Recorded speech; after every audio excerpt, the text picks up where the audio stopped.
So guys, जो black window movie हमें 2020 में देखने को मिलने वाली थी वो लॉकडाउन की वजह से डिले होकर अब 9 जुलाई को रिलीज हुई है। लेकिन अब भी प्रॉब्लम ये है कि ये इंडिया में रिलीज नहीं हुई। तो आप लोग परेशान ना हो, क्योंकि आपकी ये प्रॉब्लम मैं सॉल्व करने वाला हूँ। अब यार पूरी मूवी तो मैं आपको यूट्यूब पे नहीं दिखा सकता, क्योंकि उसके लिए मार्वल मेरा चैनल ही बंद करा देगा। लेकिन आज इस वीडियो में मैं ब्लैक विडो की फुल स्टोरी हिंदी में एक्सप्लेन करूंगा। So watch this video till the end.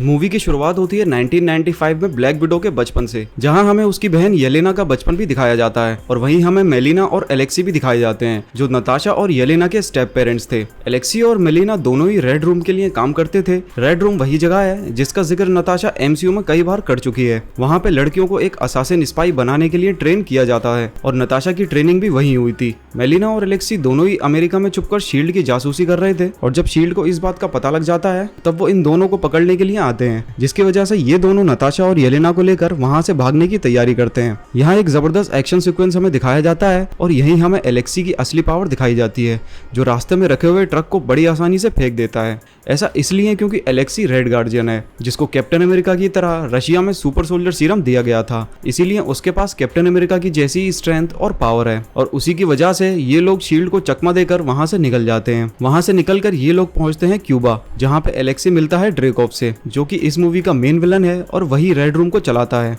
यहाँ एलेक्सी ड्रेकॉफ को शील्ड से चुराई हुई कोई डिस्क दे देता है और नताशा और येलेना को ट्रेनिंग के लिए रेड रूम भिजवा देता है, क्योंकि उसको लग रहा था कि रेड रूम में लड़कियों को ट्रेन करके पावरफुल बनाया जाता है। लेकिन ऐसा नहीं था, बल्कि रेड रूम में उन लड़कियों पे एक्सपेरिमेंट करके उनके ब्रेन को अपने कंट्रोल में कर लिया जाता था और उसके बाद उन्हें एक ट्रेंड किलर बनाकर दुनिया भर में भेजकर सीक्रेट ऑपरेशंस कराए जाते थे और इन सबके पीछे था रेड रूम का मालिक ड्रेकॉफ। इसके बाद अगले सीन में कहानी आ जाती है कैप्टन अमेरिका सिविल वॉर के बाद वाले टाइम पे, जहां नताशा को जनरल रॉस ढूंढ रहा होता है, क्योंकि सिविल वॉर में नताशा और टीम कैप्टन अमेरिका ने सोकोविया अकॉर्ड्स को नहीं माना था। और मूवी के क्लाइमेक्स में हमने देखा था कि गवर्नमेंट ने Sam Wilson, Clint Barton, Scott Lang और वांडा मैक्सिमोफ को पकड़ लिया था और सिर्फ स्टीव रॉजर्स और नताशा को ही वो नहीं पकड़ पाए थे। इसीलिए सिविल वॉर के बाद से ही नताशा छुप कर रह रही थी और इस मूवी की कहानी भी सिविल वॉर के बाद और इन्फिनिटी वॉर से पहले की है। अब जनरल रॉस से बचने के लिए नताशा नॉर्वे में अकेले रहने लगती है। इसके बाद मूवी में येलेना की एंट्री कराई जाती है, जिसके माइंड को अभी भी रेड रूम कंट्रोल कर रहा था और वो मोरक्को में ओक्साना नाम की किसी एजेंट को मार देती है, क्योंकि ओक्साना ने रेड रूम के बनाए हुए उस केमिकल का एंटीटोड बना लिया था। उस केमिकल का एंटीटोड जिस केमिकल से ड्रेकॉफ इन एजेंट्स के दिमाग को कंट्रोल कर रहा था। इसीलिए ड्रेकॉफ येलेना और अपने एजेंट्स को इस एंटीटोड को लाने के लिए भेजता है, लेकिन मरने से पहले वो एजेंट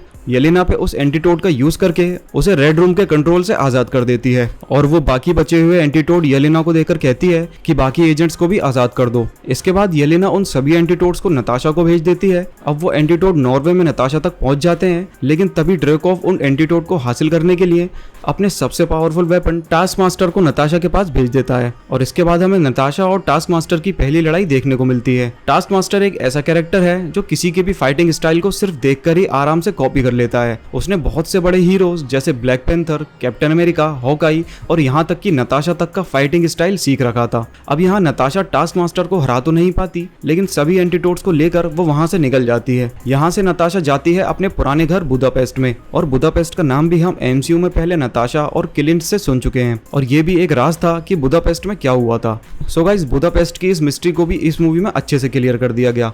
रेड रूम में कुछ साल ट्रेंड होने के बाद नताशा वहां से निकल आई थी और हॉकाई के साथ मिलकर उसने ड्रेकॉफ को खत्म करने का प्लान बुदापेस्ट में ही बनाया था, जिसमें ड्रेकॉफ और उसकी बेटी दोनों को नताशा ने ब्लास्ट कर दिया था और यही थी बुदापेस्ट की कहानी। अब गाइस, मूवी में जब नताशा बुदापेस्ट पहुंची तो वहां उसे येलेना मिली और उसने बताया कि ड्रेकॉफ अभी जिंदा है और रेड रूम अभी भी एक्टिव है। अब ये दोनों वहां मिलकर ड्रेकॉफ और रेड रूम को खत्म करने का प्लान करते हैं, लेकिन येलेना और नताशा किसी को नहीं पता कि रेड रूम कहां पर है और उसकी लोकेशन का पता करने के लिए इन दोनों को रेड गार्जियन यानी कि एलेक्सी की जरूरत थी, क्योंकि वही ड्रेकॉफ का सबसे करीबी था। इसीलिए ये लोग एलेक्सी को रशिया के किसी प्रिजन से छुड़वा कर लाते हैं, लेकिन एलेक्सी को भी नहीं पता होता कि रेड रूम कहां पर है और वो उन्हें बताता है कि रेड रूम की लोकेशन सिर्फ मेलेना के पास होगी, क्योंकि मेलेना ड्रेकॉफ की बिजनेस पार्टनर थी और रेड रूम को उसने ही डिजाइन किया था। अब वहां से ये तीनों मेलेना के पास पहुंचते हैं, जो इन्हें बताती है कि रेड रूम में जिस केमिकल से एजेंट्स के माइंड को कंट्रोल किया जाता है वो उसी की इन्वेंशन है, लेकिन उसे भी नहीं पता था कि इसका यूज ड्रेकॉफ उन लड़कियों पे करता है। अब वहाँ मेलिना और नताशा मिलकर एक प्लान बनाते हैं जिसमें ये दोनों एक दूसरे का फेस बदल लेते हैं, उसी टेक्नोलॉजी का यूज करके जो हम एमसीयू में पहले भी देख चुके हैं। अब इसके बाद मेलिना रेड रूम के एजेंट्स को अलर्ट करके ये दिखाने की कोशिश करती है